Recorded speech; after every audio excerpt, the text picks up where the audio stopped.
नमस्कार साथियों। आपके सामने बहुत ही कम शब्दों में बहुत कम समय में स्कूल रेडीनेस सत्र 2024-25 के संबंध में जो मुख्य बातें हैं वो शेयर करने जा रहे हैं।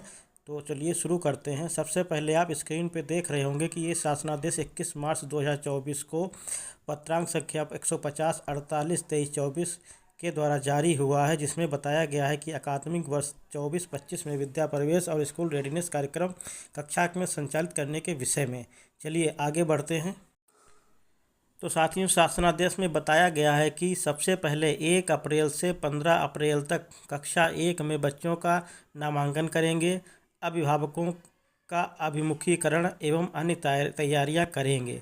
तो इसका मतलब ये है कि 1 अप्रैल से 15 अप्रैल के बीच हमको बच्चों का नामांकन करना है, प्रवेश करना है और अभिभावकों के साथ में बैठक करनी है और उनका अभिमुखीकरण करना है। इसी के साथ में फिर बताया गया है कि 15 अप्रैल से अगस्त माह के तृतीय सप्ताह तक स्कूल रेडीनेस गतिविधि कैलेंडर 24-25 का संचालन करेंगे। जो 12 सप्ताह का आपका गतिविधि कैलेंडर दिया गया है उसको हमको शुरू करना है 15 अप्रैल से और वो चलेगा अगस्त माह के तृतीय सप्ताह तक। फिर तीसरे नंबर पे आपको गतिविधि दी है कि अगस्त के अंतिम सप्ताह से सितंबर के प्रथम सप्ताह, मतलब तीसरे सप्ताह में अगस्त का आपका गतिविधि कैलेंडर समाप्त हो जाएगा। उसके बाद में अगस्त के अंतिम सप्ताह से सितंबर के प्रथम सप्ताह तक आपको स्कूल रेडीनेस कार्यक्रम के पश्चात अभिभावकों के साथ बैठक करते हुए बच्चों की प्रगति से उनको अवगत कराना है।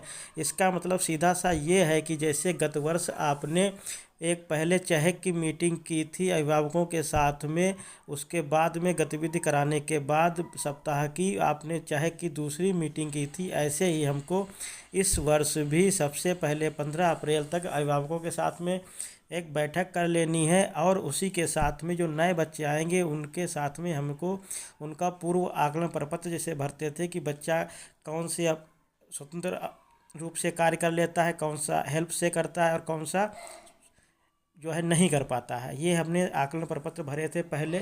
फिर गतिविधि कराने के बाद पूरे कैलेंडर की, उसके बाद में फिर हमने प्रपत्र भरा था कि बच्चों ने गतिविधि, ये हमारा जो कार्यक्रम रेडीनेस का समाप्त हो गया, इसके बाद में बच्चा जो है कौन सी गतिविधि स्वतंत्र अवस्था से कर लेता है, कौन सी गतिविधि वो नहीं कर पाता है और कौन सी गतिविधि वो सहायता से करने में सक्षम हो गया है। तो ये सारा आकलन करते हुए हमें अभिभावकों के साथ में शेयर करना होगा। इसके बाद में अभी हम आगे देखेंगे कि इससे पहले हमको दीक्षा पे 3 कोर्स भी पूर्ण करने हैं और किसको किसको करने हैं, इसके बारे में आगे हम अभी बात करते हैं।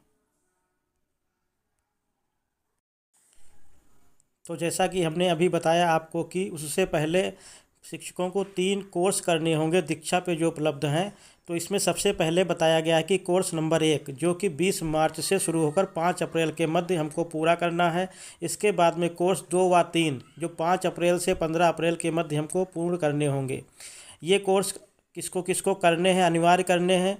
तो सबसे पहले तो विद्यालय का प्रधानाध्यापक या इंचार्ज प्रधानाध्यापक, उसके बाद में नोडल संकुल शिक्षक जो उस एनपीआरसी का नोडल संकुल शिक्षक है उसको करना है। उसके बाद में विद्यालय के कक्षा 1 के नोडल शिक्षक को ये तीनों कोर्स करने हैं। तो आपके समझ में आ गया होगा कि मुख्यतः 3 व्यक्तियों को ये कोर्स पूर्ण करने हैं, प्रधानाध्यापक विद्यालय का, नोडल संकुल शिक्षक और कक्षा 1 का नोडल शिक्षक। इन 3 कोर्स को वो करेगा जो कि दीक्षा पे उपलब्ध है।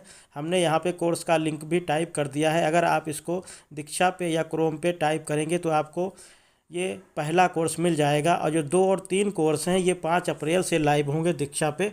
इसके बाद में चलिए आगे कुछ बातें और आपको बताते हैं रेडीनेस से संबंधित, जो कि बहुत महत्वपूर्ण है आपको ये कार्यक्रम लागू करने के लिए। देखिए आगे देखते हैं। और इसी के साथ में अगर आप हमारे चैनल पर नए हैं तो कृपया करके हमारा ये चैनल अवश्य सब्सक्राइब कर लें, जिससे आपको बेसिक शिक्षा से जुड़ी नवीनतम जानकारियों से अवगत होते रहें आप लोग। चलिए आगे देखते हैं।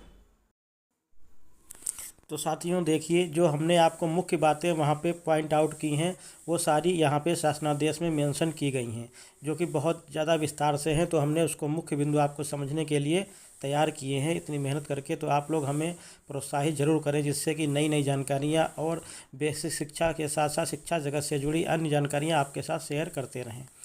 तो रेडीनेस के संबंध में एक चीज़ और आपको बतानी है कि कक्षा 1 का जो नोडल संकुल शिक्षक हमारा गत वर्ष में था, अर्थात 23-24 सत्र में था, उसी को हमको आगे कंटिन्यू करना है। फिर दूसरा पॉइंट ये है कि इस वर्ष कक्षा 1 और 2 में एनसीईआरटी की बुक्स जो हैं वो उस पर थोड़ा परिमार्जित करके वो लागू हो रही हैं कक्षा 1 और 2 में।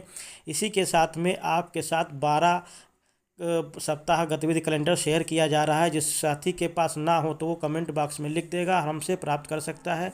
और इस शासनादेश की पूरी पीडीएफ की कॉपी भी हमारे पास उपलब्ध है, 120 पेज की है, तो उसको यहाँ पे शेयर करना तो मुमकिन नहीं है, लेकिन जिसको भी चाहिए वो कमेंट में मेंशन करें, हम उसको उपलब्ध करा देंगे।